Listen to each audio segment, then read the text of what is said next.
पहले सीन हम देखते हैं कि एक काफी ज्यादा डरावना जंगल होता है जिसमें से काफी ज्यादा डरावनी आवाज आ रही होती है और वहीं पर एक कब्र बनी होती है किसी की जो दिखने में बहुत ज्यादा डरावना लग रहा था। और उस कब्र के बारे में बताया जाता है कि 23वें 7वें महीने के दिन पर और उस महिला की मेडिकल ट्रीटमेंट के लिए बलि दी गई थी, जिसकी वजह से 21 अगस्त मंडे को वहाँ लोगों को वेडिंग ड्रेस में फीमेल गोस्ट दिखाई दी जाने लगी। फिर हमें वेडिंग ड्रेस में फीमेल गोस्ट दिखाई दी जाती है जो बहुत ज्यादा सुंदर होती है और उसका चेहरा दिखाई दिया जाता है जो बहुत ज्यादा डरावना होता है। अरे अभी तुमने टाइट चप्पल बांध दी थे यार। और ये सब हमें एमसी का हीरो बता रहा होता है। एमसी का हीरो कहता है ऐसा कहा जाता है यह दिन राजकुमार की मृत्यु की सालगिरह है और ये वह दिन भी है जब उसकी ऊर्जा सबसे मजबूत होती है, जिसके कारण से उसकी आत्मा वापस आ जाती है। और उसी दिन मैं अपनी प्रिंसेस की कब्र पर रात बिताऊंगा और साथ ही मैं ऐतिहासिक ब्रॉडकास्ट करूंगा अपने दर्शकों को दिखाने के लिए। फिर कोई व्यक्ति अपने हाथ में फोन लेकर लाइव स्ट्रीम देख रहा होता है और यह मोटा आदमी अपना नाम बताते हुए कहता है मैं चीफ एल्डर गोंग कैंग हूँ। फिर मोटा आदमी एमसी के हीरो से कहता है मिस्टर फैंग हमने प्रमोशनल वीडियो रिलीज कर दिया है और अब एक दिन बीत चुका है और इस वीडियो की 1 मिलियन से ज्यादा व्यूअर की संख्या पार हो चुकी है, जिसे हम एक कह सकते हैं। फिर मिस्टर फैंग खड़ा होकर कहता है तुमने अच्छा काम किया और डायरेक्टर बैंक आज की लाइव ब्रॉडकास्ट में तुम्हारे ऊपर छोड़ता हूँ और मुझे आशा है कि तुम आगे भी अच्छा काम करोगे। फिर डायरेक्टर बैंक कहता है हाँ मिस्टर लिंग आप बहुत ज्यादा सीरियस बात कह रहे हैं। यह कहकर मन में कहता है अगर मेरे पास ज्यादा बिजनेस होता तो मैं यहाँ पर नहीं आता तुम्हारे साथ लाइव ब्रॉडकास्टिंग करने के लिए। फिर पहला एम्प्लॉय कहता है ये बॉस ने कहाँ से जॉब खोजी है, इतनी कम बजट में लाइव ब्रॉडकास्टिंग कर रहे हैं। फिर दूसरा एम्प्लॉय कहता है कौन जानता है मुझे मत बताओ, यहाँ पे इतनी ज्यादा वैसे ही भीड़ है। फिर पहला एम्प्लॉय चिल्ला के आता है कहता है डायरेक्टर बैंक अभिनेत्री ने कहा कि ये जगह बहुत ज्यादा घटिया है इसलिए उसे कुछ आने में समय लगेगा। डायरेक्टर बैंक कहता है ये तो सिर्फ ग्रुप परफॉर्मेंस है, उसे आने में इतनी देर लगेगी। फिर उसे जल्दी से कहो कि जल्दी यहाँ पर आए,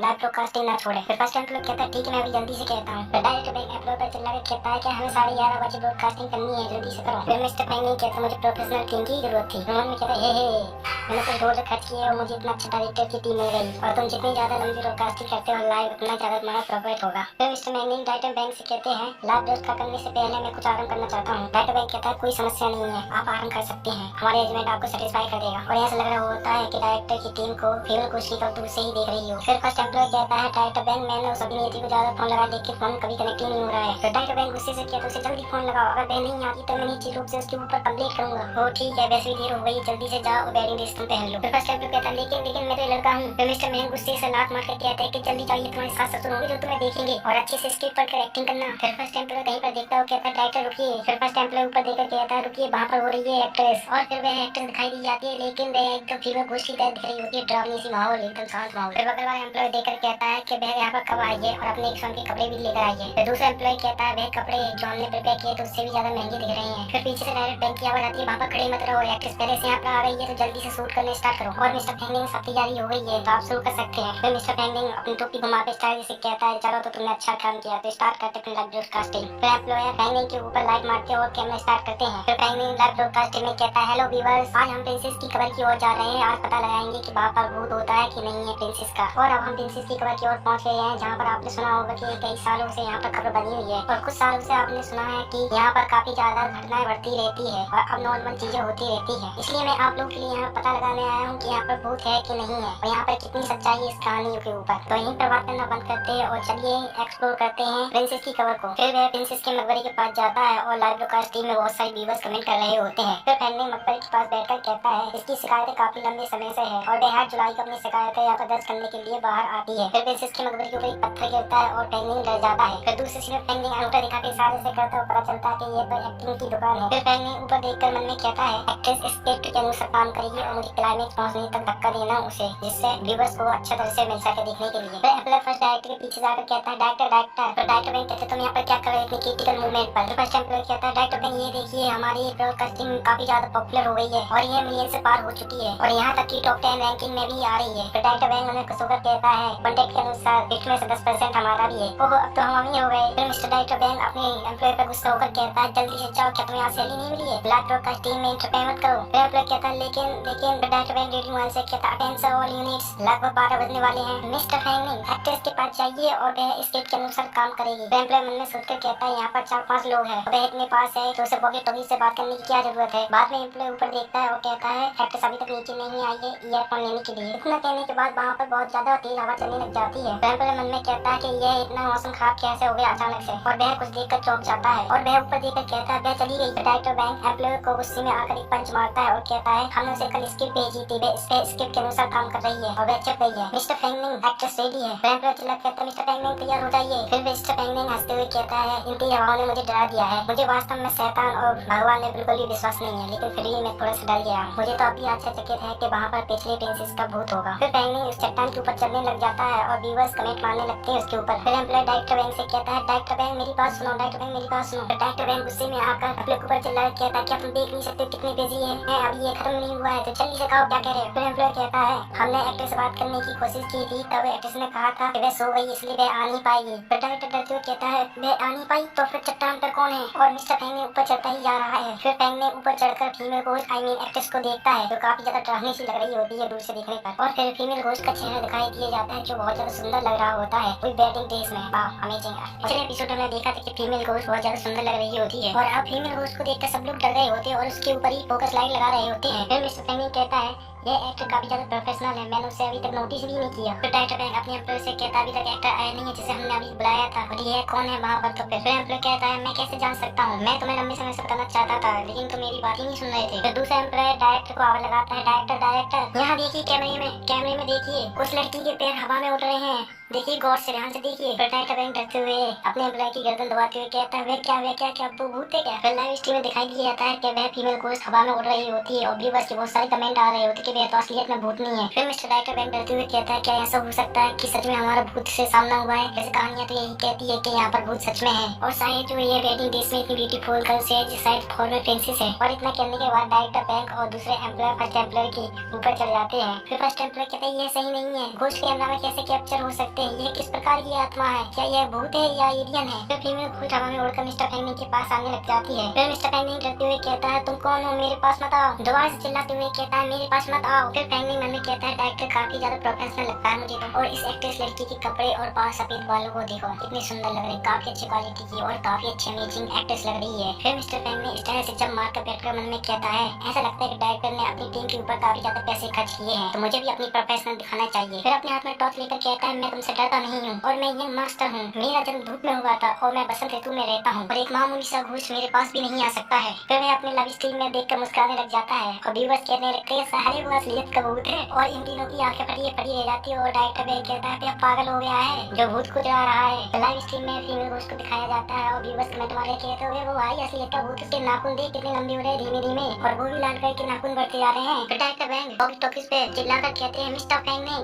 कृपया जल्दी से लाइव ब्रॉडकास्टिंग को यहीं पर रोके और धीमे स्लोली आए, हमें डर है कि हमने एक भूत को हिट कर दिया है। एम्प्लॉय कहता है, डायरेक्टर बैंक यह अजीब बात है, मेरे सामने से अचानक से इलेक्ट्रोमैग्नेटिक वेव गायब हो गए हैं और हमारे सिग्नल हमारी टीम के पास नहीं पहुंच पा रहे हैं। डायरेक्टर बैंक भूल जाइए और यहाँ से हमें चलना चाहिए। फिर फीमेल घोस्ट अपनी वाइल्ड पावर से उनके ऊपर अटैक कर देती है जिसकी वजह से पूरी टीम डर जाती है और वे तीनों बहुत ज्यादा डर जाते हैं और वे तीनों अपनी जान की भीख मांगने लगते हैं और कहते हैं, हमें माफ कर दो, हम यहाँ से अभी चले जाएंगे। फिर फीमेल घोस्ट मिस्टर पेंगुइन की गर्दन पकड़ के उसे हवा में उड़ा लेती है और यहीं पर फीमेल घोस्ट काफी ज्यादा सुंदर दिख रही होती है बैटिंग ड्रेस में। फिर मिस्टर पेंगुइन फीमेल घोस्ट को देखने लग जाता है क्योंकि फीमेल घोस्ट का सर के कपड़ा हवा में उड़ जाता है जिसकी वजह से फीमेल घोस्ट का चेहरा दिखाई देने लग जाता है और इतना ज्यादा सुंदर चेहरा देखकर मिस्टर पेंगुइन वहीं पर जम जाता है और शर्माने लग जाता है और कहता है, ये बहुत ज्यादा सुंदर है। और व्यूअर्स भी फीमेल घोस्ट का चेहरा देखते हैं और कमेंट करने लग जाते हैं कि कितनी ज्यादा सुंदर है, ये पहली फीमेल घोस्ट है जो स्टार बन गई है रातों रात। और फीमेल घोस्ट अभी भी मिस्टर पेंगुइन की गर्दन दबा रही होती है और मिस्टर पेंगुइन स्ट्रगल कर रहे होते हैं अपनी गर्दन छुड़ाने के लिए और मन में कहता है, ये क्या हो रहा है, ये स्किप से अलग काम क्यों कर रही है और वह एक लड़की पे इतनी ज्यादा स्ट्रॉन्ग कैसे हो सकती है, मैं सांस भी नहीं ले सकता हूँ। लाइव स्ट्रीम में व्यूअर्स कमेंट मारकर कहते हैं, मिस्टर पेंगुइन ये क्या हो रहा है, क्या ये असली की भूत है,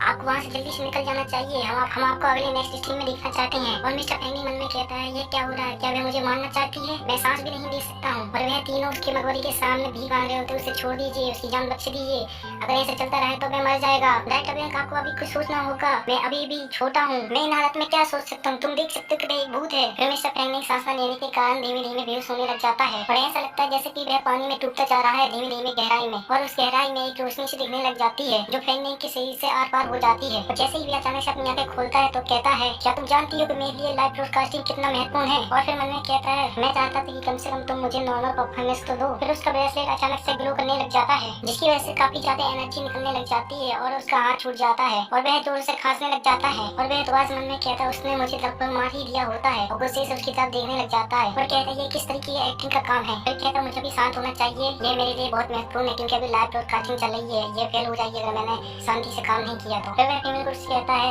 अनएक्सपेक्टेड रूप से वास्तव में प्रिंसेस फीमेल ग्रेड की घोस्ट अभी भी हंटिंग कर रही है। प्रिंसेस सच कहूँ तो मैं जीवन भर अकेला रहा हूँ। अगर मैं यहाँ पर मरने जा रहा हूँ तो मैं कुछ ऐसा करना चाहूंगा जो मैंने कभी सोचा भी नहीं है। और ऑडियंस फ्रेंड्स, यदि मैं यहाँ पर मरने जा रहा हूँ तो मैं पियोनो फ्लावर्स के नीचे मरूंगा, जिसकी वजह से मैं एक भूत भी बनूंगा। तो दोस्तों आज मैं काफी कठिन लड़ाई लड़ने जा रहा हूँ। फिर वह अपने एक पैर आगे बढ़ाता है और प्रिंसेस फीमेल घोस्ट के सामने स्टाइल से बैठकर कहता है, प्रिंसेस कृपया उस 1000 वर्ष को छोड़ दे जो आपने इंतजार किया है। फिर वह अपनी टी शर्ट के अंदर हाथ डालता है और एक डायमंड की अंगूठी निकालता है और कहता है, प्रिंसेस कृपया मुझसे शादी कर लीजिए। और यह सुनते ही उन तीनों के दिमाग में शॉर्ट सर्किट हो जाता है, जिसकी वजह से वे कुछ सोच नहीं पाते और कहते हैं कैरी ऑन अपना काम जारी रखे। पिछले एपिसोड में हमने देखा था कि इन तीनों के दिमाग में शॉर्ट सर्किट हो जाता है और कुछ सोच भी नहीं पाते हैं। और अब नेक्स्ट एपिसोड स्टार्ट करते हैं यहाँ से। फिर मिस्टर फैंग ने लाइव स्ट्रीम में फीमेल घोस्ट को प्रपोज मारा होता है शादी करने के लिए और फीमेल घोस्ट को सुन नहीं पाती है कि ये क्या कर रहा है। फिर व्यूअर्स कमेंट मारते हैं कि बेटे मर जाएगा, उसे प्रपोज मत मार। फिर दूसरा व्यक्ति कमेंट मारकर कहता है, दोस्तों मुझे नहीं लगता कि ये कल का सूर्य देख पाएगा। फिर फैंग मन में कहता है, इस लाइव प्रोडकास्ट में फेमस होने के लिए इस तरीके का प्रयोग करें। फिर फीमेल घोस्ट भोली सी सूरज बनाकर कहती है, क्या तुमसे शादी करूं मैं। फिर वह पेंगुइन का बहुत तेजी से हाथ पकड़ लेती है और उनके चारों तरफ बहुत तेजी से हवा चलने लग जाती है। फिर पेंगुइन मन में कहता है, इस एक्ट्रेस को क्या हुआ है, वह स्क्रिप्ट के अनुसार एक्ट क्यों नहीं कर रही है और स्क्रिप्ट के अनुसार उसे मेरा प्रपोज रिजेक्ट कर देना चाहिए और तुरंत ही बाहर जाना चाहिए उसे। फिर फीमेल घोस्ट पेंगुइन को खींचकर अपने बहुत ज्यादा करीब ले आती है और उसे गौर से देखने लग जाती है। फिर फीमेल घोस्ट अंगूठी को देखकर कहती है, आप तो मेरे पास क्यों आए हैं मुझसे शादी करने के लिए। और मिस्टर पेंगुइन यह बात सुनकर बहुत ज्यादा हैरान हो जाता है और उसे ही देखने लग जाता है। फिर फीमेल घोस्ट रोते हुए कहती है, क्यों तुमने मुझे इतना लंबा क्यों इंतजार करवाया। और ये कहकर फीमेल घोस्ट अपनी एनर्जी बहुत सारी रिलीज करने लग जाती है, जिसके कारण पेंगुइन की हालत खराब होने लग जाती है। फिर पेंगुइन अपने कानों पे हाथ रखकर कहता है, क्या हुआ, क्या यह तूफान और विस्फोट मैकेनिज्म के द्वारा वास्तव में हो सकता है। फिर फीमेल घोस्ट बहुत ज्यादा गुस्से में आकर चिल्लाकर कहती है, तुम मुझे यहाँ पर अकेला क्यों छोड़ रहे थे, क्यों। इतना कहने के बाद बिजली गिरने लग जाती है और तूफान बहुत तेजी से आ जाता है, जिसके कारण एम्प्लॉय दूर फेंक जाते हैं और डाइटर बैंक भी एक दूर पेड़ से टकरा जाते हैं। फिर फीमेल घोस्ट भी अपनी असली फॉर्म में आ जाती है जो शैतान का फॉर्म हो जाता है और ऐसे रूप देखकर पेंगुइन बहुत तेजी से भागने लगता है और इस तरीके से भागते हुए देखकर फीमेल घोस्ट हंसने लग जाती है और व्यूअर्स लाइव स्ट्रीम में कमेंट मारते ही जा रहे होते हैं। और एक कमेंट में तो लिखा हुआ होता है कि बेटा भाग ले यहीं से, नहीं तो बेटा तेरी आती बन जाएगी यहीं पर। फिर पेंगुइन भागने की कोशिश करता है लेकिन भाग नहीं पाता है क्योंकि फीमेल घोस्ट उसका हाथ पकड़े हुए था। और पेंगुइन को जब एहसास होता है कि फीमेल घोस्ट उसका हाथ पकड़े हुए तो वह पीछे मुड़कर देखता है और मन में कहता है,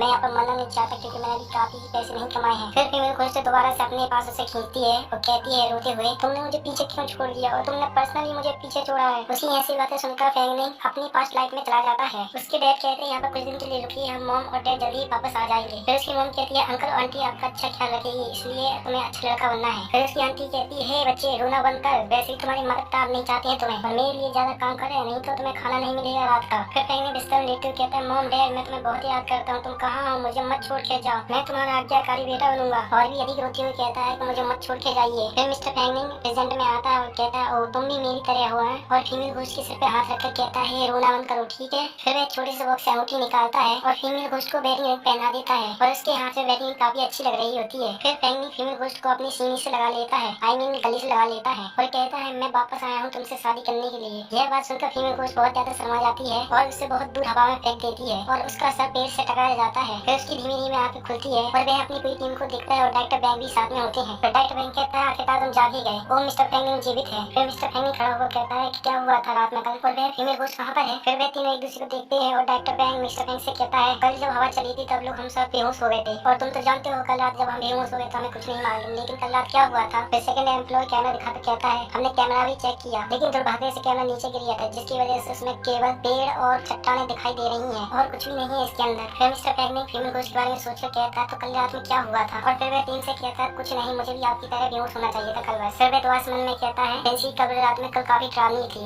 लेकिन लगता है आज काफी ज्यादा सामान्य दिन है। फिर डायरेक्टर बैंक खुश होकर बताता है, आपके अकाउंट में 1,50,000 फॉलोवर्स बढ़ गए हैं और केवल फॉलोवर्स ही नहीं, केवल लाइव ब्रॉडकास्टिंग से ही आपने 30,000 युआन कमा लिए हैं और सिर्फ केवल आपने 15,000 युआन प्लेटफॉर्म से ही कमा लिए हैं। मैं आपको कल ब्रॉडकास्टिंग की लाइव वीडियो भेज दूंगा जिससे आपके और फॉलोवर बढ़ जाएंगे और इनकम का भी सोर्स बढ़ जाएगा। यह बातें सुनकर मिस्टर पेंगुइन हंसने लग जाता है और कहता है, इस समय शेयर के बारे में चिंता मत करिए और मैं कॉन्टैक्ट को भी फॉलो करूंगा, कोई फर्क नहीं पड़ता आप कितने पैसे देते हैं और भविष्य में हम कॉर्पोरेट जारी रखेंगे और वैसे भी हम एक रात यहाँ पर रुके हैं, तो चलो अब हम आराम करते हैं। फिर डायरेक्टर वेन कहता है ठीक है, और फिर एम्प्लॉय से कहता है कि पूरा हुआ है, चलो वापस चलते हैं। एम्प्लॉय कहता है ठीक है। फिर हमें एक बिल्डिंग दिखाई दी जाती है जहाँ से मिस्टर फ्रैंकलिन गुजर रहा होता है, और फिर वह सीढ़ियों पे चढ़ता जा रहा होता है, और बाद में वह अपने अपार्टमेंट के सामने आ जाता है और चाबी निकालने लग जाता है। फिर वह गेट खोलता है और घर के अंदर चला जाता है। फिर वह कोका कोला उठाता है और पीने लग जाता है। पीने के बाद वह डस्टबिन में फेंकता है डाइप, और फिर वह वहीं पे सोफे पे लेट जाता है, और फिर वह अपना फोन निकालता है और देखने लग जाता है, और मन में कहता है मैंने अभी आधे घंटे पहले पोस्ट किया था और 1 लाख से भी अधिक ज्यादा व्यूअर्स आ गए हैं, और ये बहुत सारी कमेंट जो पागल कर रहे हैं पढ़ने में। दोस्तों ये कमेंट आप ही पढ़ लेना, ठीक है। फिर वह मोबाइल को देखकर मन में कहता है हमने बड़ा हिट मान लिया है, भविष्य में आंसर बन जाऊंगा। और फीमेल होस्ट के बारे में सोचते हुए कहता है मैंने अभी तक ये पता नहीं लगाया कि वह लड़की कौन थी। फिर वह रूम की तरफ जाते हुए कहता है मैं अभी जाता हूँ और मुझे अभी से नींद आ रही है, और वैसे मैंने उसे कल प्रपोज किया था, तो वह मुझे फॉलो करते हुए तो नहीं आएगी, सही है ना। और फिर मन में कहता है कि ये बेहतर हुआ कि वह मेरे पीछे ना, मैं उसकी मदद नहीं कर सकता हूँ, मुझे और अच्छे दिन जीने हैं, मैं अभी नहीं मरना चाहता। और इसके अलावा उसकी जैसी केवल आत्मा उस जगह से बंधी हुई है, तो वह इस तरीके से नहीं छूट सकती है। फिर वह बिस्तर पर लेट जाता है और कहता है वैसे भी वह अपनी कब्र में वापस चली गई होगी क्योंकि सुबह हो गई है। और फिर वह मन में कहता है चलो सोचते हैं कि इस लोकप्रिय का लाभ कैसे उठाए और आगे वीडियो कैसे बनाया जाए पैसे कमाने के लिए। और ये कहते हुए वह सो जाता है। फिर उसके ऊपर खिड़की से चांद की रोशनी पड़ती है और वह जाग जाता है। फिर वह फोन उठाने की कोशिश करता है और कहता है मैं उस समय क्यों सो गया था और मेरा सेलफोन कहाँ पर है। ये कहते हुए वह लाल कपड़ा पकड़ लेता है, और फिर वह देखता है कि उसके ऊपर फीमेल घोस्ट बैठी है, और फीमेल घोस्ट उसे मुस्कुराती हुई देख रही होती है। यार सच में फीमेल घोस्ट बहुत ज्यादा सुंदर लग रही होती है इसमें। तो फिर आगे का एपिसोड स्टार्ट करते हैं। फीमेल घोस्ट फ्रैंकलिन के ऊपर बैठी हुई होती है और फ्रैंकलिन उसे बड़ी आराम से देख रहा होता है। फिर उससे दूर हटकर कहता है क्या बकवास है, मैं क्या सपना देख रहा हूँ। और फीमेल घोस्ट मासूम सी शक्ल बनाकर वहीं पर बैठी हुई होती है। फिर फ्रैंकलिन कहता है मैं दिन पे दिन सोचता रहता हूँ, इसी वजह से मैं सपना देख रहा हूँ, लेकिन इतने स्पष्ट तरीके से सपना देख रहा हूँ पता नहीं था मुझे। फिर फ्रैंकलिन हाथ जोड़कर कहता है मैं इतने स्पष्ट तरीके से सपना देखता हूँ, इसलिए मैं इस सपने को अपने द्वारा बदलना चाहूंगा, और इसलिए मैं चाहता हूँ कि ये मुझे दिखाई ना दे। और फिर वह अपनी आंखें खोलता है, लेकिन फिर भी फीमेल घोस्ट उसे दिखाई दे रही होती है, और फीमेल घोस्ट सोच रही होती है कि ये नमूना कर क्या रहा है। और फ्रैंकलिन घबराते हुए कहता है ये अभी गई नहीं है, ये भूतनी अभी गई नहीं है। और फीमेल घोस्ट अभी भी सोच रही होती है कि ये कर क्या रहा है, समझ में नहीं आ रहा है कुछ। और फ्रैंकलिन अपना सर पकड़ के कहता है धत तेरी के देखता रहे, क्या इसलिए क्योंकि मैं बचकर थक चुका हूँ, इसलिए मैं सपने से बच नहीं पा रहा हूँ। और फिर फ्रैंकलिन अपने दिमाग की बत्ती जलाता है और कहता है फिर मुझे याद आया, मरने से पहले यदि आप जानना चाहते हैं कि ये सपना है क्या हकीकत, तो आपको अपने हाथ की उंगलियों के पीछे की ओर रखना होगा और आप जान जाएंगे कि ये सपना है क्या हकीकत। फिर वह अपने हाथ की उंगली को दूसरी हाथ की उंगली में रखता है और अपने हाथ की उंगली को मोड़ देता है। फिर वह जोर से चिल्लाता है और ये आवाज सुनकर दोनों बिल्लियों के काम में रुकावट आ जाती है। और फ्रैंकलिन अपनी उंगली को पकड़ के कह रहा हो तो बहुत ज्यादा दर्द हो रहा है। फिर फीमेल घोस्ट ये देखकर कहती है तुम क्या कर रहे हो। फिर फ्रैंकलिन दोबारा से हैरानी से देखता हुआ कहता है ये तो ड्रीम है ही नहीं है। और फीमेल घोस्ट को छूकर कहता है यह तो वास्तव में सपना नहीं है। फिर वह खड़ा हुआ कहता है जोर से कि तुम यहाँ पर क्यों हो। फिर फ्रैंकलिन मन में कहता है ये सब खत्म हुआ, इस भूतनी ने मेरे घर तक पीछा गया, अब इसे मैं कैसे भगाऊंगा। फिर फीमेल घोस्ट फ्रैंकलिन का हाथ पकड़ लेती है और बहुत प्यारी सी शक्ल बनाकर कहती है मैं तुम्हें यहाँ पर देखने आई हूँ। यह बात सुनकर बेचारे के होश उड़ जाते हैं और पत्थर बन जाता है और कहता है तुम मुझे यहाँ पर क्यों देखने आई हो, हम तो एक दूसरे को जानते भी नहीं है बॉस। फिर शर्माते हुए फीमेल घोस्ट कहती है माई हस्बैंड, मैं तुम्हें देखने आई हूँ। फिर फ्रैंकलिन मन में कहता है क्या बकवास है, क्या वह मुझे अपने हस्बैंड की तरह ट्रीट कर रही है। फिर फीमेल घोस्ट बहुत ज्यादा गुस्सा हुआ कहती है क्या तुम मुझे भूल गए हो। फिर फ्रैंकलिन डरते हुए फीमेल घोस्ट से कहता है दरअसल लास्ट नाइट में यह हुआ था कि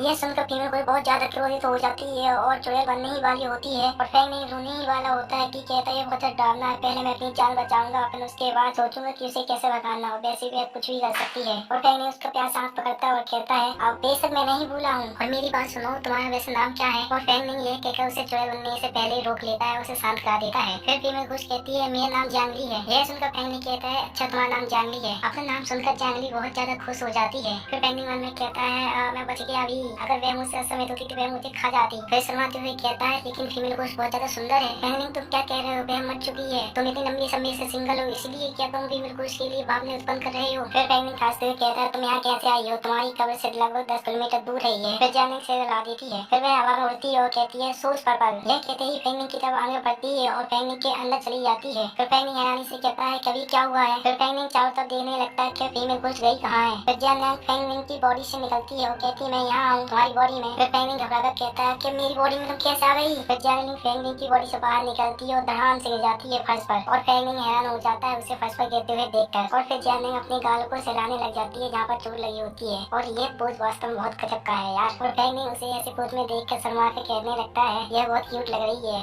और देखने में ऐसा नहीं लगता है कि वह मेरे प्रति कोई शत्रुता रखती है। फिर जानवी उठने के बाद अपने कपड़े को साफ करने लग जाती है और जैसे ही वह चलने के लिए आए कदम रखती है वैसे ही वह धड़ाम से गिर जाती है और यह देखकर पेंगुइन मन में कहता है वह थोड़ी सी बेवकूफ भी है। फिर फीमेल घोस्ट खड़ी हो जाती है। फिर पेंगुइन कहता है तुम्हें अपने कपड़े बदल लेना चाहिए क्योंकि इन कपड़ों में घूमना असुविधाजनक है तुम्हारे लिए। फिर जैंगलिंग अपना सिर हिलाती है और एक मंत्र बोलने लगती है जिसके कारण उसके चारों तरफ हरी हरी सी रोशनी हो जाती है। फिर पेंगुइन खुश होकर कहता है क्या यह लेजेंड स्पेल हो सकता है और फीमेल घोस्ट जैंगली अपने पूरे कपड़े उतार देती है उस स्पेल से और फीमेल घोस्ट को बिना कपड़े के देखकर पेंगुइन अपनी नाक से पिचकारी मारने लग जाता है। फिर पेंगुइन मन में कहता है मैंने उसे कपड़े बदलने के लिए कहा था ना कि कपड़े उतारने के लिए। पिछले एपिसोड में हमने देखा था कि फीमेल घोस्ट कपड़े बदलने की जगह वह अपने कपड़े उतार देती है। फिर फीमेल घोस्ट कहती है हस्बैंड तुम्हारी नाक से क्यों खून बह रहा है। फिर पेंगुइन अपनी टी शर्ट फीमेल घोस्ट की तरफ फेंक देता है और कहता है कि जल्दी से इसे पहन लो और फीमेल घोस्ट उस कपड़े को पकड़कर देख रही होती है। फिर पेंगुइन बहुत ज्यादा समाते हुए मन में कहता है यह फीमेल घोस्ट फिल्म उपन्यास से अलग क्यों दिख रही है या फिर ये हो सकता है कि वह मुझे बहकाने की कोशिश कर रही है और क्या वह चाहती है कि मैं अपनी 20 साल की वर्जिनिटी उसे सौंप दूं। फिर पेंगुइन कहता है क्या तुमने कपड़े बदल दिए। फिर फीमेल घोस्ट कहती है हाँ मैंने बदल दिए कपड़े और मेरी तरफ देख के बताओ कि मैं कैसी लग रही हूँ और ये कपड़े क्या तुम इसी तरीके से पहनते हो। फिर पेंगुइन उसका बटन खुला हुआ देखकर उसके बटन को लगाने लग जाता है। फिर पेंगुइन अपना पसीना पहुंचकर कहता है बेवकूफ मैं ये नहीं चाहता कि मेरी दोबारा से नाक बहे। फिर फीमेल घोस्ट अपनी तरफ देखती है और कहती है बहुत टाइट है ये तो। फिर पेंगुइन शर्माते हुए कहता है वह मेरे कपड़े हैं तो ये इसलिए आपको फिट नहीं बैठेंगे और वैसे क्या तुम मेरा अनुसरण करती रहोगी क्या तुम सच में मुझे अपना पति मानती हो। फिर फीमेल घोस्ट बड़ी प्यार से कहती है जहाँ मेरे पति रहेंगे मैं वहीं रहूंगी और मेरे पति मुझसे जो कुछ भी करने के लिए कहेंगे मैं वही करूंगी और जैसे ही वैसे हिलाने की कोशिश करती है तो उसके बड़े बड़े बूट से हिलने लग जाते हैं। यह देखकर पेंगुइन बहुत ज्यादा सम्मानने लग जाता है और मन में कहता है यह सच में कोई एक सपना नहीं है और तुम एक लेजेंडरी फीमेल घोस्ट हो जो अपनी प्रिंसेस कब्र में कई हजारों सालों से सो रही थी। और फिर गहरी सांस लेते हुए कहता है ठीक है जंगली चलो मेरे साथ चलो। फिर यह बात सुनकर पेंगुइन के पीछे वह चल पड़ती है और कैमरे को दिखने लग जाती है। फिर पेंगुइन मन में कहता है कि चूंकि उसने यह कहा कि जो मैं कहूँगा वह करेगी और ऐसी बातें तो ये सही है वह मुझसे अच्छी तरीके से व्यवहार कर रही है लेकिन भूत भी झूठ बोल सकते हैं तो चलो उसका परीक्षण करते हैं। फिर जंगली अपने आप को शीशे में देखती है और कहती है यह कितना साफ है मेरे पति मुझे यहाँ पर किस लिए लाए हो तुम और आपने अभी कहा है कि मैं तुम्हारा हस्बैंड हूँ और तुम वही करोगी जो तुम्हारा हस्बैंड कहेगा है ना। फिर जंगली बहुत ज्यादा शर्माती हुई कहती है हाँ मेरी डियर आप मुझसे क्या करवाना चाहते हैं। फिर पेंगुइन कहता है जो आपने अभी कहा है तो मैं उसके अनुसार आपको कुछ चीजें सिखाने जा रहा हूँ और पेंगुइन की ऐसी शैतानी से मुस्कुराहट देखकर जंगली थोड़ी सी घबरा जाती है। फिर पेंगुइन कहता है ये ब्रश है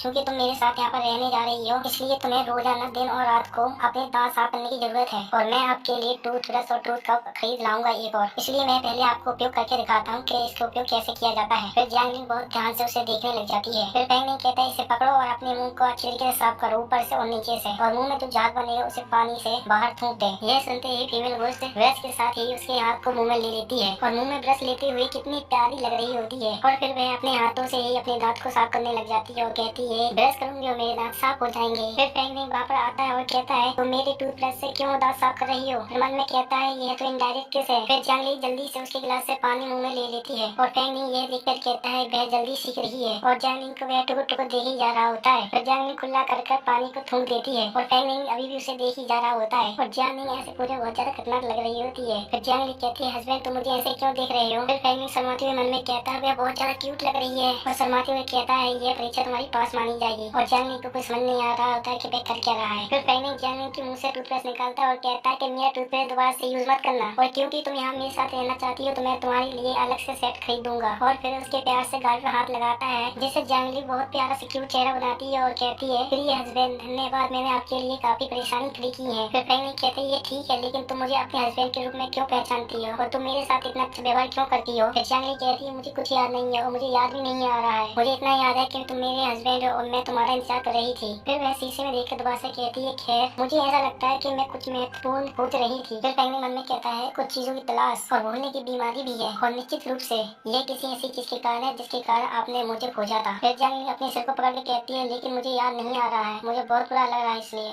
ऐसा लगता है इस चाम ने मेरी यादों को बंद करके रखा है। फिर पेंगुइन मन में कहता है जंगली का चाम को मैं नहीं जानता कि ये क्या है लेकिन जिस व्यक्ति ने इसे दिया है इसमें दुर्भाग्य और आशीर्वाद हो सकता है इसके बारे में यहाँ सोचना उचित नहीं है। सबसे पहले तुम्हें अपने कमरे में जाना चाहिए मैं टॉयलेट कर वापस आता हूँ। फिर वह टॉयलेट कर रहा होता है और कहता है कि वास्तव में उसे कुछ याद नहीं है और उसके सर पे कुछ जुनून है जिसकी वजह से वह भूत है और टॉयलेट करते समय पे कुछ उसे अजीब सा लग रहा होता है और जंगली मजेदार तरीके से उसे देख रही होती है। फिर पेंगुइन अजीब सा चेहरा बनाते हुए कहता है तुम यहाँ पर क्या कर रही हो। फिर जंगली फुल कॉन्फिडेंस से कहती है बेशक मैं अपने पति का इंतजार कर रही हूँ। यह सुनते ही पेंगुइन के ऊपर से एक कौवा उड़ जाता है। फिर पेंगुइन जंगली के पिछवाड़े पे लात मारते उसे बाहर फेंक देता है और चिल्लाकर कहता है बाहर जाओ और मेरा इंतजार करना और जंगली थोड़ा सा हैरान हो जाती है। फिर पेंगुइन टॉयलेट करने के बाद बहुत आराम मिलता है उसे और पसीना सब पहुँचने लग जाता है और फिर वह टॉयलेट का फ्लश दबाता है और जाने के बारे में सोचने लग जाता है और मन में कहता है, हालांकि तुम बहुत ज्यादा क्यूट और सुंदर हो और तुम मुझे अपना पति बुलाती हो, लेकिन मनुष्य और भूतों का रास्ता अलग अलग होता है और वे एक साथ नहीं चल सकते हैं और मैं कोई लिंक कैचेन और जूजियान नहीं हूँ। ये असंभव है ऐसे रास्ते पे चलना मेरे लिए, और ये बेहतर होगा कि मैं किसी तरीके से ऐसा रास्ता खोज लूँ कि मैं उससे पीछा छुड़ा लूँ। फिर पेंगुइन गेट खोलता अंदर जाता और कहता है, जियांग ली तुम क्या कर रही हो? और वह कुछ ऐसा देख लेता है जिसकी वजह से वह पत्थर बन जाता है और वह जियांग ली का ऐसा करना पोज देख लेता है सेक्सी वाला, और साथ ही वह एक किताब पढ़ रही होती है और पेंगुइन दौड़ कर जाता और जियांग ली के ऊपर कूदता है और कहता है कि वापस दे दो, लेकिन जियांग ली बच जाती है, अपंग उड़ जाती है। और फिर पेंगुइन शर्माते हुए कहता है, तुमने ये किताब कहाँ से खोज ली है? और वह दोबारा से उसे पकड़ने की कोशिश करता है, लेकिन जियांग ली उसे दोबारा बच जाती है और कहती है, मैंने इसे अपने हस्बैंड के बेड के नीचे से खोजा है। और हस्बैंड, ये किताब के लोग कपड़े क्यों नहीं पहनते? क्या वह ये ट्यूबल है? और हस्बैंड, क्या मुझे आपके साथ ऐसा ही करना पड़ेगा? और ये सुनते ही पेंगुइन का चेहरा लाल हो जाता है और उसमें से धुआं सा निकलने लग जाता है और मन में कहता है कि क्या अब वैसे ही सेम करना होगा। फिर पेंगुइन दोबारा से उससे किताब छीनने लग जाता है और जियांग ली उससे बच जाती है। फिर पेंगुइन कहता है, जब मैं कुछ खरीदने के लिए गया था तो एक बूढ़े आदमी ने जबरदस्ती ये किताब मेरे हाथों में पकड़ा दी और मुझे ये खरीदनी पड़ी। फिर जियांग ली किताब के चित्र को दिखाकर कहती है,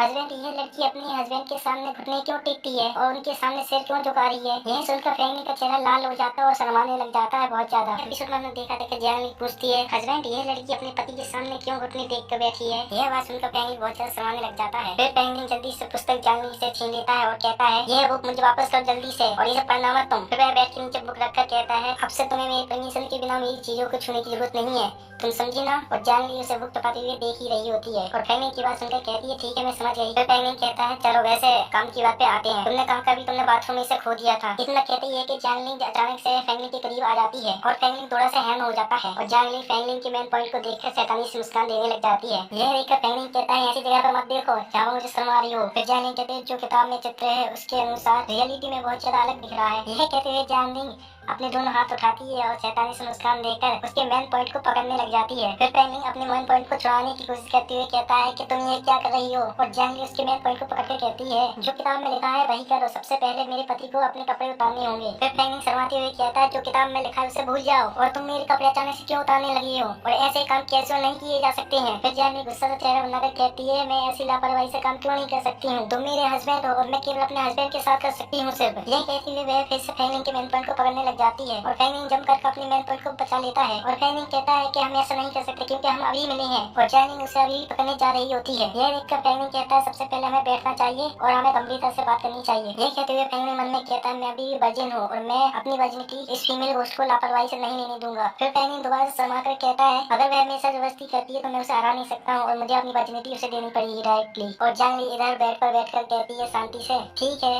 मैं समझ गई। यह सुनकर बेचारा पेंगुइन वहीं पर खड़ा होकर मुर्दा बन जाता है क्योंकि उसे बहुत ज्यादा डिसअपॉइंटेड महसूस होती है। फिर पेंगुइन अपने सिर हिलाकर कहता है कि मैं ये क्या सोच रहा हूँ, पर ऐसी हरकतें देखकर जियांग ली को कुछ समझ में नहीं आ रहा होता है। फिर पेंगुइन मन में कहता है, आखिरकार हम अपनी काम की बात पर वापस आ ही गए। फिर पेंगुइन जियांग ली से कहता है, चलो सबसे पहले हम बात करते हैं कि हम क्या करने जा रहे हैं। ये सुनते ही जियांग ली शर्माती हुई कहती है, आई सी, किताब में उन लोगों ने कपड़े नहीं पहने हैं तो हम भी वैसे ही करते हैं। सबसे पहले मुझे अपने कपड़े उतारने होंगे और तुम्हें भी अपने कपड़े उतारने होंगे। ये कहते ही वे अपने बड़े बड़े बूट्स दिखाने लग जाती है। यह देखकर पेंगुइन की आंखें फटी रह जाती है और कहता है, मैंने इतनी सारी बातें कहती है ये फालतू में कहती है क्योंकि उसे कुछ समझ में ही नहीं आया है। फिर जियांग ली शर्माती हुई मुस्कुराती हुई कहती है, इस मामले में मेरे पति को मुझे स्वीकार करने में सक्षम होना चाहिए। यह कहते हुए जियांग ली पेंगुइन के बहुत करीब आकर कहती है, मेरे हस्बैंड, आप मुझे इस तरीके से पसंद करते हैं, अगर आप करते हैं तो हम अभी कर सकते हैं। यह कहते हुए जियांग ली उससे किस करने जा रही होती है और पेंगुइन बहुत ज्यादा शर्मा कर कहता है, तुम मुझे देने जा रही हो? फिर वह अचानक से अपनी टी शर्ट उतारता और कहता है, जल्दी से इस कपड़े को पहन लो। फिर हमें खिड़की से चांद दिखाई दिया जा रहा होता है जो सुंदर लग रहा होता है और जियांग ली पेंगुइन की टी शर्ट पहन रही होती है और साथ ही क्यूट सा फेस भी बना रही होती है। फिर पेंगुइन कहता है, क्या तुमने कपड़े पहन लिए और तुम्हें किताब से सीखने की जरूरत नहीं है, तब मैं तुम्हें स्वीकार कर लूंगा। और जियांग ली ने पूरे कपड़े पहन लिए होते हैं और वह कहती है, ठीक है। फिर पेंगुइन कहता है, वैसे तुम अपना मैजिक का उपयोग करके अपने कपड़े क्यों नहीं बदल लेती हो? फिर जियांग ली कहती है, मैं नहीं कर सकती हूँ क्योंकि मैजिक बहुत ज्यादा कंज्यूम होती है और ऊपर से मेरे हस्बैंड के कपड़ों में से बहुत ज्यादा अच्छी स्मेल आ रही होती है। फिर पेंगुइन शर्माते हुए कहता है, ऐसी अजीब सी बातें मत करो। ये सुनते ही जियांग ली मासूम सा चेहरा बना लेती है। फिर पेंगुइन मन में कहता है, आमतौर पर कहते हैं कि भूतों को नंगी आंखों से और कैमरे में नहीं देखा जा सकता है। फिर वह जियांग ली से कहता है, जियांग ली, क्या तुम सच में एक भूत हो? फिर जियांग ली, क्या भूत? यह सुनने के बाद फिर कहती है, मैं भूत नहीं हूँ। यह सुनने के बाद पेंगुइन कहता है, तो फिर तुम क्या हो? फिर जानवी कुछ नहीं कह पाती है। फिर पेंगिन कहता है जैसा कि मैंने सोचा था कि एक सोल बॉडी जुनून में बदल गया हो और अगर मुझे उससे जल्दी पीछे छुड़ाना है तो मुझे उसकी हेल्पिंग ढूंढने में मदद करनी होगी। फिर पेंगिन कहता है क्या तुम्हें याद है कि तुमने अपनी खोई हुई चीज कहाँ खोई है? फिर जानवी कहती है मैंने इसके बारे में नहीं सोचा है लेकिन मुझे बहुत ज्यादा भूख लगी है। फिर पेंगिन कहता है क्या तुम भूखी हो तो चलो मेरे साथ आओ। और मन में कहता है क्या ऐसा हो सकता है कि सोल बॉडी को भी भूख लगती है? ये कहते हुए जानवी का हाथ पकड़ता है और उसे पेज किताब ले जाता है और मन में कहता है मैं नहीं जानता कि सोल बॉडी को ह्यूमन फूड पसंद आएगा। फिर पेंगिन पेज में सिगरेट निकाल कर देता है जानवी को और कहता है घर में कुछ नहीं है, सबसे पहले तुम इसे खाओ। फिर जानवी अपने हाथ में प्लेट लेती है, उसे खाने लग जाती है अजीब तरीके से, लेकिन खाते समय पे भी बहुत ज्यादा क्यूट लग रही होती है। फिर पेंगिन कहता है क्या बात है, क्या तुम्हें ये पसंद नहीं आया है? फिर जानवी उसे ब्रेड रोटी देती हुए कहती है कि ये मेरे लिए काफी नहीं है खाना खाने के लिए। फिर पेंगिन कहता है अच्छा तुम्हें ये काफी नहीं है खाने के लिए। ये कहते हुए मन में कहता है एक सोल बॉडी को भी एनर्जी की जरूरत होती है उसे हवा में रहने के लिए, हालांकि ह्यूमन फूड उसकी जरूरत को पूरा नहीं कर सकता है तो उसे खाना कहाँ से मिलेगा? फिर पेंगिन पूछता है तो तुम्हें क्या खाना चाहिए? फिर पेंगिन मन में कहता है क्या ये हो सकता है कि वह मेरी आगे एनर्जी को खाना चाहती है? यह सुनने के बाद वह कुछ नहीं कहती है और उसे कुछ संकेत मिल जाते हैं और वह कहती है ऐसा लगता है कि वहाँ पर कोई स्वादिष्ट भोजन है। फिर पेंगिन कहता है क्या स्वादिष्ट भोजन? और सूंघते हुए कहता है कि कहाँ पर है? फिर जानवी पेंगिन के कंधों पर हाथ रखती है और उसे हवा में उड़ा कर ले जाती है उसके अपार्टमेंट से और पेंगिन की बहुत जोर से चीखें निकल जाती है और साथ ही हमें बहुत सारी बिल्डिंग दिख रही होती है और आसमान बहुत दूर से ग्रीन रोशनी दिख रही होती है जो फीमेल घोस्ट की होती है। फिर पेंगिन चिल्लाकर बोलता है कि तुम क्या करने जा रही हो? कम से कम मुझे ये बता दो तुम कहाँ लेती जा रही हो और मुझे अपने करतूत तो बदलने देती। फिर हमें दूर से फीमेल घोस्ट की ग्रीन रोशनी दिखाई दे रही होती है और पेंगिन नीचे उतरता है और एक पेड़ के पास जाकर बहुत सारी उल्टी करने लग जाता है और जानवी आगे बढ़ने लग जाती है। फिर जानवी कहता है कि हम कहाँ आ गए हैं और वह किसी स्थान को देखकर उसकी आंखें फटी रह जाती है और देखते ही बहुत डरावना भूतिया कॉलेज होता है जहाँ पर जानवी आगे बढ़ती जा रही होती है और उसके पीछे पेंगिन बढ़ता जा रहा होता है। फिर हम कॉलेज को देखते हैं जो काफी ज्यादा डरावना लग रहा होता है और दोनों कॉलेज के अंदर जा रहे होते हैं। फिर पेंगिन कहता है मैंने हेवन प्राइमरी स्कूल के बारे में कहीं पर सुना है लेकिन मुझे याद नहीं आ रहा कि मैंने कहाँ पर सुना है। इतना कहने के बाद मन में कहता है कि ऐसा लगता है कि इस जगह पे कुछ गलत हुआ है। फिर वह मोबाइल निकालता है और हेवन प्राइमरी स्कूल की लोकेशन दिखने लगता है अपने मोबाइल में। जैसे ही वह हेवन प्राइमरी स्कूल की लोकेशन देख लेता है अपने मोबाइल में वैसे ही देखे हुए चौंक जाता है और मन में कहता है कोई तो हेवन गाँव है, मैंने इसे समाचार में सुना है ये वास्तव में है और हालांकि ये मेरे किराए के घर से कुछ किलोमीटर दूरी है लेकिन मैंने किसी को इस गाँव की ओर जाते हुए नहीं देखा। लेकिन मैंने सुना है कि यहाँ पे एक डेवलपमेंट आया था एम्यूजमेंट पार्क बनाने के लिए और इस जमीन को खरीदने के बाद गाँव वाले दूसरी जगह पे चले गए थे और कंस्ट्रक्शन शुरू होने के बाद सुपर नेचुरल कई सारी घटनाएं घटी जिसके कारण यहाँ पर कुछ नहीं हुआ और गाँव वाले गायब हो गए। और इतनी सारी न्यूज पढ़ने के बाद वह डरते हुए जानवी की तरफ देखता है और कहता है तुम यहाँ क्या कर रही हो? फिर जानवी अपनी दांत टपकाती हुई कहती है वहाँ अंदर डिलीशियस फूड है। फिर पेंगिन कहता है आप जिस डिलीशियस फूड के बारे में बात कर रहे हैं वह वहाँ हो ही नहीं सकता है। यह कहने के बाद मन में कहता है उसके समान वहाँ ऊर्जा हो ही नहीं सकती है, क्या वह बुरी आत्मा को खाने की बात कर रही है? फिर पेंगिन जल्दी से अपनी फुर्ती दिखाकर एक पेड़ के पीछे छुपकर कहता है फिर अंदर जाओ और खाना खाओ, मैं यहीं पर तुम्हारा इंतजार करूंगा। फिर जानवी कहती है लेकिन मैं अपने पति से ज्यादा दूर नहीं रह सकती हूँ तो इसलिए हस्बैंड मेरे साथ चलो ना हस्बैंड। यह कहने के बाद वह उसे धक्का मारते हुए अंदर ले जा रही होती है। फिर पेंगिन कहता है ठीक है लेकिन मुझे धक्का मारना बंद करो, मैं तुम्हारे साथ चलूंगा। फिर जानवी प्यार से चेहरा बनाकर उससे कहती है आज मुझे कुछ स्वादिष्ट खाने के लिए ले चलो। 10 साल पहले जब स्कूल स्टार्ट हुआ था तब एक लड़की यहाँ मिसिंग हो गई थी और वह उस समय एक ग्रेड स्टूडेंट थी और उसका नाम लियान जी था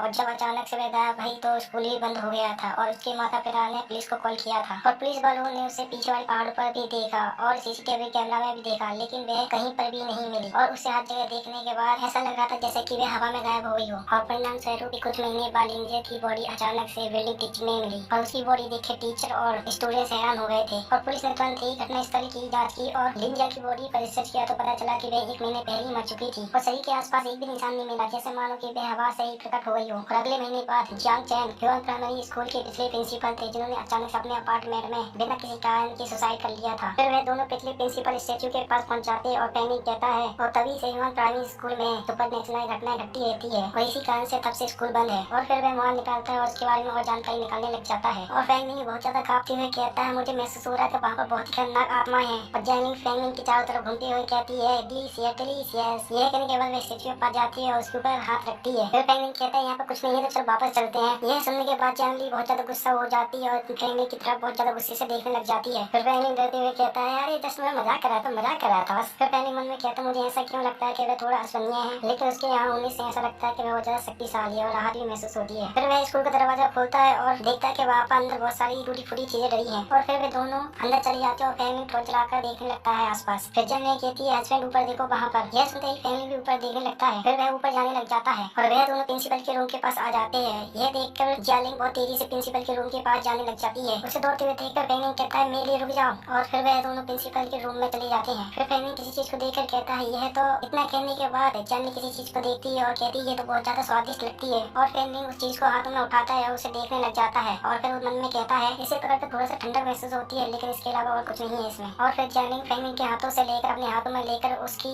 ऊर्जा को निकालकर खाने लग जाती है और उसकी ऊर्जा को खाने के बाद वह फेंग मिन के हाथों में दे देती है और उस ऊर्जा को निकल जाने के बाद वह बहुत ज्यादा खुश होने लग जाती है और कहती है ये बहुत ज्यादा डिलीशियस था। यह सुनकर फेंग मिन कहता है तुमने क्या खाया था अभी? फिर जियांग कहती है मैंने अभी सोल पावर खाया थे, इस कौम में सोल पावर थी। फिर फेंग मिन मन में कहता है इसे खाने के बाद इसमें से ठंडा कोल्ड एटमॉस्फेयर चला गया है। फिर जियांग अजीब सी हरकतें करके कहती है अगर मैं इसे खाती हूँ तो मेरा पेट फुल भर सकता है। फिर फेंग मिन दोबारा से मन में कहता है इस कंघी की सोल पावर खाने के बाद वास्तव में जियांग का पेट फुल हो जाएगा और क्या ऐसा हो सकता है कि इस स्कूल में वास्तव में इविल घोस्ट हो? फिर जियांग उसका हाथ पकड़कर कहती है हस्बैंड वहाँ पर इससे भी बेहतर कुछ है। फिर फेंग मिन कहता है कि कहाँ पर? फिर जियांग कहती है मुझे नहीं पता कि कहाँ पर, लेकिन यहीं आसपास होना चाहिए। फिर फेंग मिन कहता है ठीक है, अब जब तुम यहाँ पर हो तो मैं तुम्हारे साथ ढूंढूंगा। यह कहने के बाद वह आगे जाकर रुक जाता है। फिर फेंग मिन कहता है कि यहाँ पर एडवेंचर वीडियो अच्छी तरीके से बन सकते हैं, मैं इस बारे में सोच रहा हूँ, चलो अपने एडवेंचर वीडियो बनाते हैं यहाँ पर और साथ ही इससे कुछ पैसे कमा लेते हैं। यह सुनने के बाद जियांग देखती है और कहती है यहाँ पर रुककर पैसे कैसे कमाए जा सकते हैं। फिर फेंग मिन एक्साइटेड में होकर उसके हाथ पकड़कर कहता है क्या तुम सोल पावर की लोकेशन को सेंस कर सकती हो? फिर जियांग कहती है वैसे मैं आमतौर पर डायरेक्शन पता लगा सकती हूँ। फिर फेंग मिन कहता है ये हुई ना बात, चलो फिर शुरू करते हैं। ये देखकर जियांग कहती है क्या रहा है दोबारा से यार? फिर फेंग मिन दोबारा से मन में कहता है अपने मैं प्रिंसी स्टॉर्म का पॉपुलैरिटी का लाभ उठाऊं और सुपर नेचुरल चीजों की घटनाओं की वीडियो शूट करता हूँ तो इसमें काफी ज्यादा फायदा होगा, वीडियो हिट भी होंगे, मैं शायद नंबर 1 पे भी आ जाऊँ। फिर फेंग मिन जियांग को बताता है कि कैमरा कैसे चलाते हैं, सबसे पहले इस बटन को प्रेस करें फिर उसके बाद चालू करें तो वीडियो शूटिंग स्टार्ट हो जाएगी। फिर जियांग कहती है मुझे याद रहेगा हस्बैंड। ये कहती है अपनी सुपर नेचुरल पावर का उपयोग करके उसके मोबाइल को हवा में उड़ा देती है। फिर फेंग मिन उसके सर को सहलाने लग जाता है और कहता है जब तक आप अच्छे से फोटो लेंगे मैं आपको अच्छा खाना खिलाने के लिए ले जाऊंगा। यह सुनने के बाद जियांग फेंग मिन के चारों तरफ घूमने लग जाती है और कहती है डिलीशियस डिलीशियस। फिर फेंग मिन मन में कहता है एक ऐसी घोस्ट बाइक जो हवा में उड़ सकती है और उसके पास मैजिक है और वह सुपर नेचुरल चीजों में खोजने में सक्षम भी है। और फिर वह अपने ख्वाबों में खो जाता है और कहता है कि बस वीडियो को शूट करो चारों तरफ से और वीडियो को ऑनलाइन पब्लिश कर दो और इस तरह आप निश्चित रूप से बड़ी मात्रा में लोकप्रिय हो सकते हो और अच्छी खासे पैसे कमा सकते हैं। और तुम्हें सभी ऑपरेशन अच्छी तरीके से याद है? फिर जियांग कहती है हाँ मुझे अच्छी तरीके से याद है, अच्छी फोटो लेकर अच्छा खाना खाने जाएंगे। फिर फेंग मिन कहता है ठीक है तो हम शूट करने के लिए तैयार हैं और जियांग चाहे कुछ भी हो जाए वीडियो बनाना याद रखे। फिर जियांग कहती है ठीक है और फिर वह वीडियो का बटन दबाकर वीडियो बनना स्टार्ट हो जाती है। फिर फेंग मिन लाइव स्ट्रीम में कहता है हेलो एवरीवन, मैं राइटिंग गैंग का चीफ एडिटर हूँ, लंबा समय हो गया तुम लोगों ने मुझे देखा नहीं है, क्या तुम लोगों ने मुझे मिस किया? यहाँ से आगे का एपिसोड स्टार्ट करते हैं। फेंग मिन कहता है पिछली बार प्रिंसेस मकबरे का दौरा करने के बाद अब यहाँ पर आए हैं और यह ह्यूआन गांव के पहाड़ के पीछे बालक विद्यालय है, इसका नाम है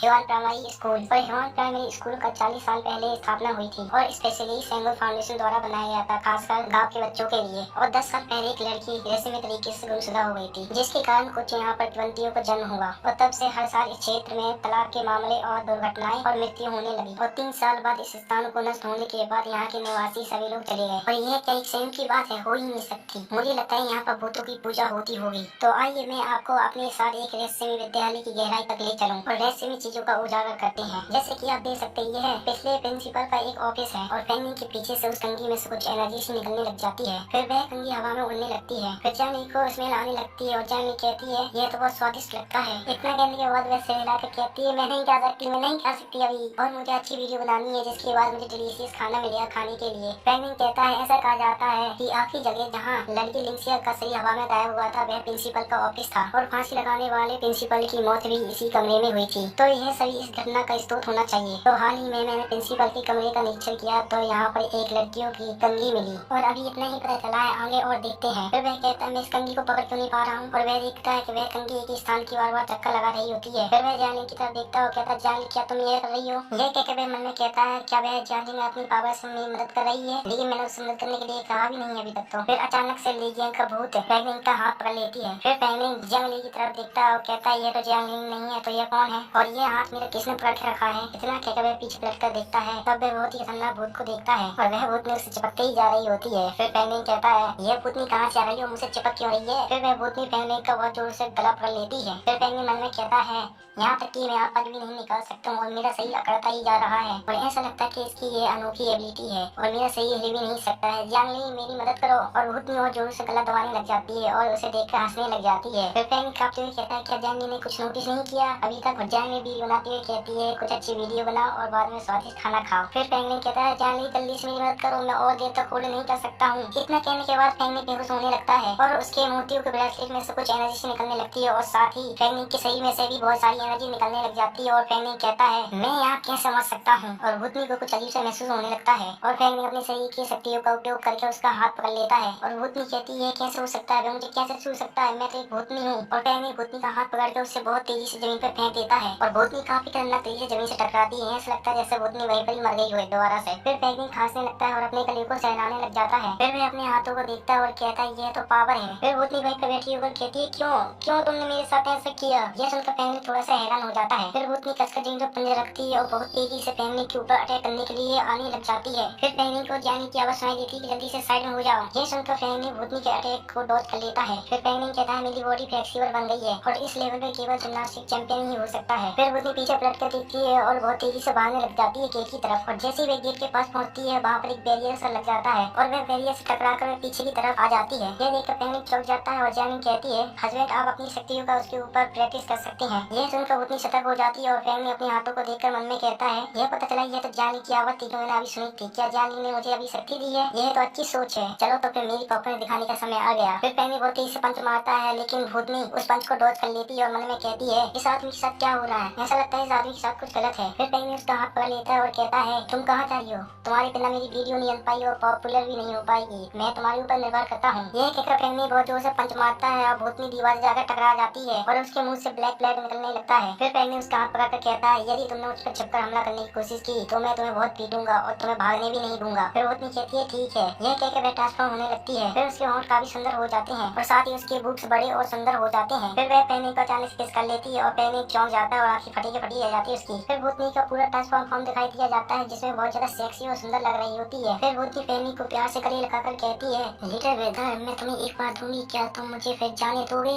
वहीं का एपिसोड यहाँ से स्टार्ट करते हैं। फिर लीची उसके बहुत करीब आकर कहती है लिटिल वेदर जब तक आप मुझे जाने देंगे मैं वही करूंगी जो आप चाहेंगे। फिर वह फेंगनिंग के कान को चाट कर पीछे हटने लगती है और फेंगनिंग बहुत ज्यादा शर्माने लगता है और कहता है बहुत अच्छा महसूस हो रहा है। यह कहकर उसे अचानक से डर लगने लगता है और वह पीछे पलट कर देखता है तो उसकी वाइफ बहुत ज्यादा गुस्सा होने लगती है और कहती है हस्बैंड तुम क्या कर रहे हो। ये देखकर फेंगनिंग लीजा के ऊपर बहुत ज्यादा चिल्लाकर कहता है अपना मुंह बंद कर और दिन के उजाले में तू मुझे सीरियस कैसे कर सकती है। यह सुनकर लीजिया मन में कहती है अब मैं ये महान रात्रि कहाँ से लेकर आऊँ। फिर फेंगनिंग कहता है ये मत सोचो कि तुम अपने छोटे छोटे तरीके से मुझे सेड्यूस कर सकती हो। ये कहने के बाद मन में कहता है अगर मैं ये नहीं कहता तो मेरी पत्नी मुझे हंटर से मार के अपनी तरफ भूत बना देती मुझे भी। ये कहने के बाद वह अपना पसीना पहुंचता है और लंबी सी सांस लेकर सांस छोड़ता है। फिर लीजिया रोते हुए कहती है लिटिल बेटा मेरा यकीन करो मैं तुम्हें और नुकसान नहीं पहुंचाऊंगा। ये कहने के बाद लीजिया फेंगनिंग के चेहरे के ऊपर धुआं से कुछ छोड़ देती है। फिर फेंगनिंग खांसते हुए कहता है इसने मेरे साथ क्या किया अभी। फिर वह उसका हाथ पकड़ता है तो वह हिस्सा गायब हो जाता है जहाँ पर वह पकड़ता है। फिर वह फेंगनिंग के पीछे आ जाती है और कहती है मैंने अभी धोखा दिया क्योंकि मैं तो बस आपकी आत्मा की शक्ति को अवशोषित करने के लिए आपके पास आया था और अब मैं पहले से दोगुना मजबूत हूँ। ये कहकर वह फेंगनिंग के पीछे से बहुत तेजी से हमला कर देती है और फेंगनिंग दूर जाते हुए कहते हुए अपने आप को संभाल लेता है। फिर फेंगनिंग उसे देखने लगता है और लीजिंग हंसने लगती है और कहती है तुम्हारी सोल पावर शक्ति का धन्यवाद जिसने मुझे दोगुना ताकत बना दिया है। यह कहकर उसके ऊपर हमला करने चली जाती है और कहती है तुम अब मुझसे छुप नहीं सकते हो। यह कहकर फेंगनिंग के ऊपर बहुत शानदार तरीके से अटैक करने लगती है और फेंगनिंग को कई जगह चोट भी लग जाती है। फिर चुड़ैल कहती है क्या हो रहा है, वह और फास्ट होता जा रहा है। यह कहकर वह चिल्लाकर अपनी सोनिक पावर का यूज करती है और फेंगनिंग वहीं पर जम जाता है और इसका फायदा उठाकर फेंगनिंग के ऊपर हमला करने के लिए जा रही होती है। फिर वह अपने हाथ से उसके ऊपर अटैक कर देती है और फेंगनिंग उसका हाथ पकड़ लेता है और कहता है तुम्हारी हिम्मत कैसे हुई मुझ पर छुपकर हमला करने की, क्या तुम अभी और कोशिश करोगी। फिर चुड़ैल कहती है मैं तुम्हें मारना चाहती हूँ। ये कहकर उसके ऊपर दोबारा हमला करने जाती है लेकिन फेंगनिंग उसे बहुत जोर से थप्पड़ मार देता है और कहता है क्या मारना, तुम बस लड़ना और मारना जानती हो, यही सीखा है क्या तुमने। फिर चुड़ैल कहती तुम्हारी हिम्मत कैसे हुई मुझे डांटने की। यह सुनकर फेंगनिंग दूसरा थप्पड़ लगाता है और कहता है तुम क्या कर रही थी, इन खरोचों को देखो जो तुमने मेरे शरीर पर लगाई है। यह कहने के बाद वह गुस्से से चुड़ैल का सिर पकड़कर टेबल पर बार बार मारता जा रहा होता है और लाइव स्ट्रीम में फेंगनिंग काली से इविल स्पीच को अपने हाथों से मारता जा रहा होता है और जहाँ वीडियो बना रही होती है इविल स्पीच की पावर आ रही होती है तो वह उस इविल स्पीच की सोल को खाने लग जाती है और खाने के बाद वह बहुत ज्यादा खुश होकर कहती है बहुत ज्यादा डिलीशियस था ये तो। और फेंगनिंग उसको पकड़कर कहता है मुझे बताओ तुम क्या हो और तुम लोगों को यहाँ पर नुकसान क्यों पहुंचा रही हो। वह बोलने वाली होती है कितनी देर में वह बहुत जोर से रोने लग जाती है और ये देखकर फेंगनिंग हैरान हो जाता है और वह मन में सोचने लगता है ये कैसी स्थिति बन गई है और वह अचानक से रोने क्यों लग रही है इतनी जोर जोर से। ऐसा लगता है जैसे मैं विलन हूँ और मैं उसे बुली कर रहा हूँ। और फिर वह बैठ जाती है और उसकी इविल सोल जाने लग जाती है और वह छोटी होने लगती है और कहती है तुम मेरे साथ ऐसा क्यों कर रहे हो। यह देखकर फेंगनिंग कहता है तुम कौन हो और उसके असली रूप को देखकर कहता है लोटस सेंट। लोटस सेंट कहती है तुम मुझे जानते हो। फिर फेंगनिंग उसके पास बैठकर कहता है लोटस सेंट तुम ही हो। लोटस सेंट कहती है हाँ ये मैं ही हूँ, मुझे माफ करना, मेरा इरादा तुम्हें चोट पहुंचाने का नहीं था। फिर फेंगनिंग मन में कहता है यदि हेवन एलिमेंट्री स्कूल की दुर्घटना का कारण रहस्य में लीजिया पाई जाती है तो यह वीडियो बहुत ज्यादा फेमस हो जाएगी। फिर वह लोटस से कहते इसका मतलब क्या है और तुम क्या समझ लो, तुमने मेरे ऊपर हमला क्यों किया और आपके अलावा इस स्कूल में कोई और भी है। यह सुनकर लोटस बहुत ज्यादा डर जाती है और कहती है ये वही है, उसने मुझे मजबूर किया, उसने मजबूर किया, मैं ये नहीं चाहता था करना। यह सुनकर फेंगनिंग कहता है वह कौन है और क्या वह आपकी बेटी उससे संबंधित है। ये कहने के बाद फेंगनिंग अपनी यादों में चला जाता है जब उसके अंकल उसे बेल्ट से मार रहे तो डांट रहे होते हैं। फिर फेंगनिंग गुस्से से कहता वह कौन है जिसने इस छोटी सी बेचारी लड़की को मारा है। फिर फेंगनिंग लोटस को गले लगा लेता है और कहता है अपने भाई को बताओ कि वह कौन है, उससे डरो मत, तुम्हारा भाई निश्चित रूप से तुम्हारी मदद करेगा। फिर लोटस साइड कहती है क्या तुम सच में मेरी मदद करोगे। फेंग कहती है हाँ मैं करूंगा। फिर लोटस जैसे बता ही रही होती है कि पीछे से एक पोर्टल खुलता है और उसे अंदर ले जा रहा होता है। ये देखकर फेंग चिल्ला कहता है लोटस एंड, और लोटस एंड कहते हुए कहती है एल्डर ब्रदर मेरी मदद करो। और यह पोर्टल लोटस एंड को पूरा अंदर ले जाती है और फेंग वहीं पर खड़ा रह जाता है और कहता है ये क्या है। और उसी पोर्टल में से बहुत बड़ा मोस्ट निकलता है और कहता है तुम्हारी हिम्मत कैसे हुई मेरी लोटस एंड को छूने की। ये कहने के बाद वह फेंग के ऊपर हमला करने जा रहा होता है और फेंग कहता है इस मोस्ट से लड़ना काफी ज्यादा कठिन लग रहा है। फिर जंगली बीच में आ जाती है और कहती है तुम मेरे हस्बैंड के साथ क्या करने जा रहे थे। यह कहकर वह एक सील बना लेती है और उस मोस्ट के पंच को रोक लेती है, लेकिन फेंग उस प्रेशर को नहीं झेल पाता है और वह दीवार में जाकर टकरा जाता है। फिर वह दीवार से नीचे गिर जाता है। यह देखकर जंगली कहती है हस्बैंड क्या तुम ठीक हो, और इसका फायदा उठाकर जंगली के ऊपर वह हमला कर देता है और उसका पंजा बहुत जोर से जंगली को लगता है और जंगली हवा में ही उड़ जाती है और फेंग धीमे धीमे बेहोश होने लगता है और कहता है जंगली जंगली। और जंगली फेंग के पास आ रही होती है लेकिन पीछे से मॉन्स्टर उसे पकड़ लेता है और यह सब फेंग बेहोश होते हुए देखते जा रहा होता है।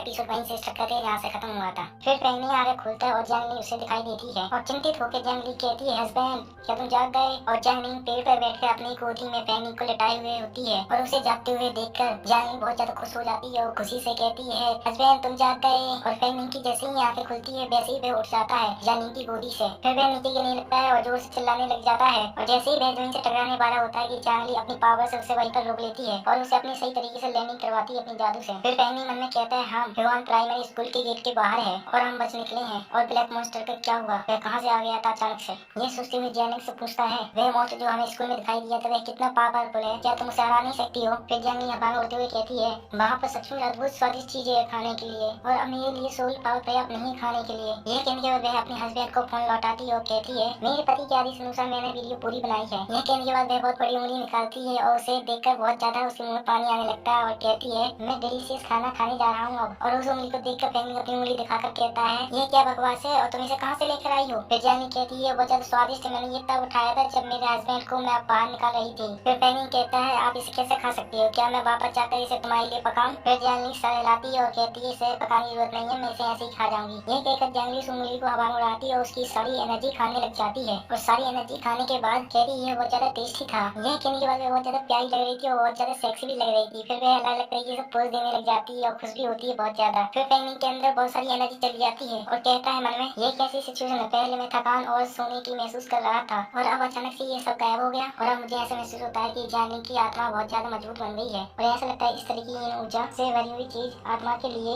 ऊर्जा को फिर से बनने का सबसे अच्छा तरीका है। फिर फेंग जंगली से पूछता है जंगली क्या हुआ था जब मैं बेहोश हो गया था और तुमने मुझे कैसे बाहर निकाला था और साथ ही मेरे अंदर ऊर्जा और रिएक्शन एबिलिटी लोगों से काफी अधिक है। फिर जंगली कहती है वास्तव में ये मेरे पति है। ये कहते हुए वह रुक जाती है और वह सूरज की वजह से जलने लगती है। फिर वह फेंग की तरफ बहुत ही आगे बढ़ती है और कहती है हस्बैंड पहले हमें घर चलना चाहिए फिर वहाँ पर बात करते हैं हम। ये कहते हुए जंगली फेंग को पकड़ती है हवा में उड़ाती हुई जल्दी से अपार्टमेंट में चली जाती है और जंगली दरवाजे पे टिककर बैठी हुई होती है, उसमें से एनर्जी निकलने लगती है। यह देखकर जंगली की रोंगटे खड़ी हो जाते हैं। फिर वह जल्दी से खिड़की के पास जाता है और पर्दे बंद कर देता है और मन में कहता है बहुत हो गया है, आत्मा अभी भी सूरज की रोशनी से डरती है। फिर वह बटन दबाकर लाइट ऑन कर देता है और लंबी सी सांस लेता है और बेड पर बैठ जाता है। फिर जंगली बहुत तेजी से आती है और फेंग को गले लगाकर कहती है माय हस्बैंड और फेंग भी बहुत ज्यादा शर्माने लगता है। फिर फेंग खड़ी होकर उसे अपने आप से दूर कर कहता है सबसे पहले तुम यहाँ पर बैठ जाओ। फिर जंगली बहुत क्यूट सा चेहरा बना लेती है और फेंग मन में कहता है तुम एक छोटे जानवर जैसे कैसे दिख सकती हो और तुम हमेशा चटकती रहती हो, तुम अब बिल्कुल बच्चों की तरह व्यवहार कर रही हो। ये कहकर फेंग जंगली के चेहरे पर हाथ लगाता है और उसे सहलाता है और जंगली भी उसका बहुत ज्यादा आनंद ले रही होती है। फिर फेंग कहता है यहाँ तक कि पर्दे भी रोशनी को अच्छी तरीके से रोक नहीं सकते हैं और जब सूरज डूब जाता है तो आप बाहर निकल सकते हैं, लेकिन जब सूरज आ जाता है तो आप कहाँ छिपेंगी। फिर जंगली कहती है मैं अपने हस्बैंड की बॉडी में चली आती हूँ फिर और मेरे हस्बैंड ने पहले मेरे साथ अनुबंध कर लिया है और जब तक मेरे पति यहाँ है मैं कभी भी नहीं मरूंगी। ये सुनने के बाद फेंग को बहुत अजीब तरीके से शौक लगता है और कहता है क्या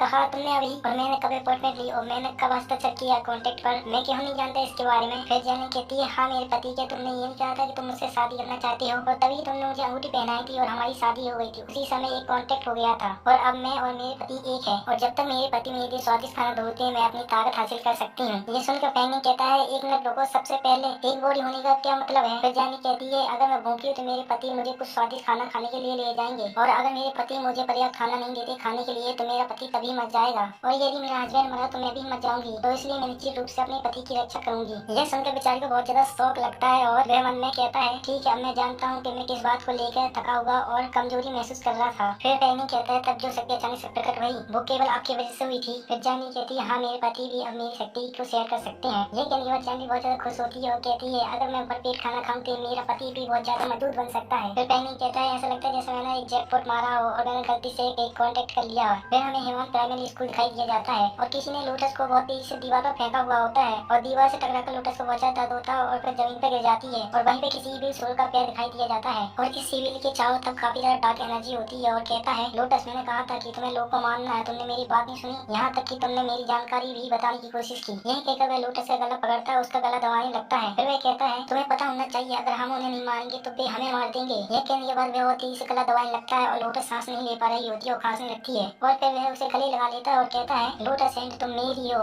मैं तुम्हें मुझे छूने नहीं दूंगा। यह सुनने के बाद लोटस एंड बहुत ज्यादा डरने लग जाती है। फिर वह इविल घोस्ट कहता है मुझे महसूस हो रहा है कि वे वापस आएंगे और अगली बार मैं निश्चित रूप से अपने दोनों हाथों से यही उन्हें मार डालूंगा। मेरे प्यारे दोस्तों, आज का एपिसोड यहीं पे खत्म होता है। नेक्स्ट एपिसोड देखने के लिए चैनल को सब्सक्राइब कर, लाइक करें,